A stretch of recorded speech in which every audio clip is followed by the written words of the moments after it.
वैद्य मामा ने भगाया भूत। वैद्य मामा ने भगाया भूत। मेरे नाना जी शानदार ज्योतिषी थे, इलाके में उनका नाम था। हालांकि उन्होंने इसे पेशा कभी नहीं बनाया। वो एक कारखाने के मालिक थे। उनके मित्र नामी वैद्य थे। उनकी स्वयं की औषधशाला थी और भारतीय जड़ी बूटियों के माध्यम से चिकित्सा पर अधिकार था। उन्होंने एक आयुर्वेद महाविद्यालय भी कुछ बरस चलाया, जिसने इस क्षेत्र में सैकड़ों लोगों को वैद्य बनाया। आज भी वे लोग गांवों में चिकित्सा सेवा दे रहे हैं। माँ वैद्य जी को राखी बांधती थीं और वैद्य जी ने उस राखी के रिश्ते को मामा जी से भी बढ़कर निभाया। आज भी उस परिवार के लोग उस रिश्ते को उसी तरह निभाते हैं। एक दिन मैं मामा जी से मिलने गया तो वैद्य मामा भी वहीं बैठे थे। दोनों में इस विषय पर वार्तालाप चल रहा था कि लोगों पर जो भूत प्रेत चढ़ाते हैं उनका क्या इलाज है। मामा जी ने मेरे नाना द्वारा भूत उतारने के किस्से सुनाए। काशी गुरुकुल से विद्या प्राप्त वैद्य मामा कहाँ पीछे रहने वाले थे। उन्होंने भी एक किस्सा छेड़ दिया।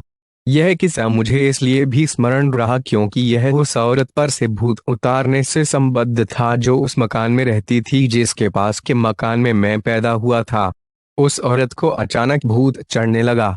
पहले ऐसा महीने 2 महीने में हुआ करता था, फिर आवृत्ति बढ़ती गई। भूत महाराज सप्ताह में 2-3 बार आने लगे। घर वाले परेशान। एक दिन औरत पर भूत चढ़ा हुआ था कि औरत गली में निकल आई। वैद्य मामा उधर से गुजर रहे थे। उन्होंने वैसे ही पूछ लिया, यह क्या हो रहा है। उनकी पूरे मोहल्ले पर ही नहीं पूरे इलाके में धाक थी। उस महिला के पति ने वैद्य मामा से कहा कि इसे पिछले 4-5 महीने से भूत चढ़ता है। पहले तो 10-5 मिनट में उतर जाता था, पर अब तो 1-1 घंटा हो जाता है और सप्ताह में 2-3 बार चढ़ जाता है। आपके पास कोई इलाज उपाय हो तो बताएं। वैद्य मामा सोच में पड़ गए। थोड़ी देर बाद कहा कि इसे किसी तरह मकान के अंदर कमरे में ले चलो और एक धूपेड़े हनुमान जी, माता जी और भैरव मंदिरों में धूप जलाने के लिए रखा जाने वाला मिट्टी का डमरू के आकार का बर्तन में कंडे जला कर रखें। पति कुछ लोगों की मदद से भूत चढ़ी पत्नी को जैसे तैसे अपने मकान के कमरे तक ले गया। कुछ ही देर में मामा वैद्य जी वहां पहुंच गए। उन्होंने कमरे का निरीक्षण किया। कमरे में हवा रोशनी आने के लिए दरवाजे के अलावा केवल एक खिड़की थी। उन्होंने खिड़की को बंद करवा दिया। तब तक धूपेड़े में जल चुके कंडे आग में बदल चुके थे।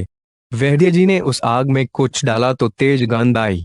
वैद्य जी ने सबको कमरे से बाहर निकाला और धूपेड़ा कमरे में ले गए। औरत जोर से चिल्लाने लगी, मुझे कौन भगाने आया, मैं न जाऊंगा। मिनट भर बाद ही एक कागज की पुड़िया में से कोई दवा उन्होंने धूपेड़े में डाली और फौरन कमरे से बाहर आकर दरवाजे के किवाड़ लगाकर कुंडी लगा दी। अंदर से औरत के चिल्लाने की आवाजें आईं। फिर वह जोरों से खांसने लगी। फिर उसके खांसने की आवाज भी बंद हो गई। वैद्य जी ने तुरंत लोगों को दूर जाने को कहा और किवाड़ व खिड़की खोल दी। अंदर से बहुत सा धुआं निकला। जो भी उसकी चपेट में आया वही खांसने लगा। औरत अचेत पड़ी थी। वैद्य जी ने उस औरत के पति को कहा कि उसे खुले में ले आएं। कुछ देर में यह ठीक हो जाएगी। तभी औरत ने आंखें खोली और सामान्य हो गई। लोगों को देख घूंघट कर लिया। उसका भूत उतर चुका था।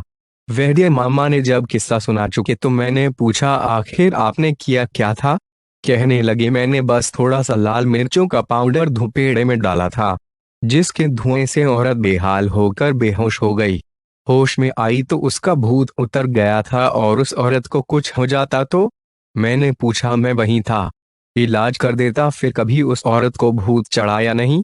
मैंने जिज्ञासावश पूछा। वैद्य मामा ने बताया कि भूत फिर भी उस पर चढ़ता था, लेकिन तभी जब मैं गांव में नहीं होता था। शायद भूत मुझसे डर गया था। वैद्य मामा ने